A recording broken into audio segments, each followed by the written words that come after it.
This project is one of the plans of Qingdao Yili Steel Structure in 2020. The project covers an area of 4,060 square meters, and the length of this plant is 102 meters.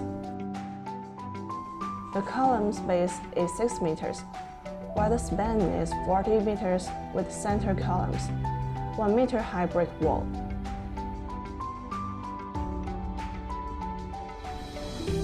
The plant equipped with plastic steel windows, including the top window and a row of sliding windows at the bottom. The plant uses 5 meters x 5 meters sliding doors. The project uses painted steel structure, which already passed CE certification, advanced chemical anchor bolts, high-depth galvanized purlins, fully pre-welded, pre-perforated, and easy to install.